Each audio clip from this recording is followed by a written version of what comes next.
Intensive revision, followers का शुद्धिकरण। एक झटके में मोदी के 4 मिलियन फॉलोअर्स को मस्क ने डिलीट करवा दिया। जी 4 मिलियन, 40 लाख अंधभक्त एक झटके में साफ हो गए। मोदी के एक्स अकाउंट के फॉलोअर 109 मिलियन से घटकर एक ही दिन में 105 मिलियन रह गए। अगर प्रधानमंत्री होने का पैमाना सोशल मीडिया के फॉलोअर को मान लिया जाए तो मोदी की कुर्सी खिसक चुकी है, समर्थन हिल चुका है, मोदी समर्थकों का बाजा बज चुका है और ज्ञानेश कुमार गुप्ता कुछ नहीं कर सकते। कुछ नहीं मतलब कुछ नहीं। इलॉन मस्क ने मोदी के सोशल मीडिया फॉलोअर के फर्जीवाड़े की पूरी पोल पट्टी खोल दी है। मोदी का एक्स अकाउंट फर्जी फॉलोअर्स का पूरा गढ़ था। एक्स की तरफ से कहा जा रहा है, मतलब ट्विटर की तरफ से, कि मोदी के जिन लाखों फॉलोअर्स को, बल्कि कहना चाहिए मिलियंस फॉलोअर्स को डिलीट किया गया वो सब बॉट थे। बॉट यानी वो जिंदा इंसानों ने नहीं, मुर्दा मशीनों ने बनाए थे। बोले तो फर्जी अकाउंट, इनएक्टिव अकाउंट, फोटो किसी की, नाम किसी का, आदमी का आता पता नहीं। इसी के दम पर मोदी की विश्व गुरु वाली फर्जी इमेज बनाई गई। ट्विटर अकाउंट के हर माइलस्टोन पर मीडिया में स्टोरी प्लांट करवाई गई। खसक हो गया, मोदी के एक्स अकाउंट ने 100 मिलियन का आंकड़ा पार कर लिया। गजब हो गया, मोदी ने लोकप्रियता के मामले में रिहाना और जस्टिन बीबर को पीछे छोड़ दिया। गजब हो गया, अब तो ट्विटर पर मोदी ने डोनाल्ड ट्रंप को भी पीछे छोड़ दिया। लेकिन मजा देखिए, मस्क के एक आदेश पर मोदी की लोकप्रियता को लेकर अजब गजब कारनामों की कड़ी खुल गई। पता चला कि फॉलोअर्स में गजब फर्जीवाड़ा था। एक्स पर चले एसआईआर ने मोदी के 109 मिलियन फॉलोअर को घटाकर 105 मिलियन कर दिया सीधे। अभी थोड़ा बढ़कर ये 105.8 मिलियन के आसपास पहुंचा, यानी फिर कुछ एक्स अकाउंट जोड़ दिए गए।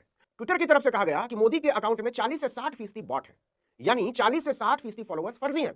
मतलब अगर मोदी के 105 मिलियन फॉलोअर मान लिए जाए तो आप समझ लीजिए कि लगभग 60-62 मिलियन फॉलोअर जो है वो फर्जी हैं। असली फॉलोअर मुश्किल से 40-42 मिलियन के आसपास ही होंगे। तो जिस तरह से चुनाव आयोग मोदी के इशारे पर साहब की सेवा में वोटरों की फौज खड़ी कर रहा है, उसी तरह मोदी के सोशल मीडिया में फर्जी अंधभक्तों की भीड़ इकट्ठा की गई। चुनाव आयोग पर सरकार का शिकंजा, इसलिए असलियत बाहर नहीं आ पाती। सोशल मीडिया पर कंट्रोल नहीं होने की वजह से फॉलोअर्स के फर्जीवाड़े का पूरा पर्दाफाश है। पवन खेड़ा जी कांग्रेस के बड़े नेता हैं। डेट ऑफ ज्वाइनिंग इत्यादि में मैं नहीं जाता, but account based in United states. Alt news account based in United states, connected via web. Rahul Gandhi केवल विदेश जाकर देश के खिलाफ नहीं कहते हैं। मतलब कुछ भी ये सोशल मीडिया पर फर्जीवाड़ा कर लेते हैं, लेकिन सोशल मीडिया की समझ इनको रत्ती भर नहीं है। पिछले दिनों बीजेपी के सबसे धाकड़ प्रवक्ता संबित पात्रा दस्तावेजों का पुलिंदा लेकर प्रेस कॉन्फ्रेंस करने पहुंचे थे।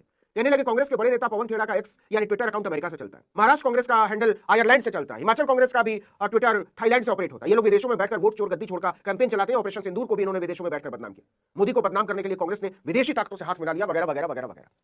दूसरे ही दिन कांग्रेस प्रवक्ता सुप्रिया श्रीनेत ने उनको तगड़ा जवाब दिया। बोली बीजेपी ने कैसे कैसे बेवकूफ पाल रखे हैं।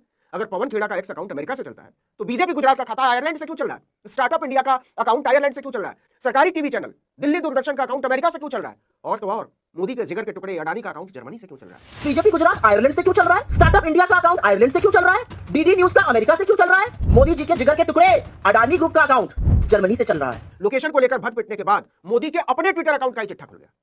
अकाउंट में फॉलोअर्स के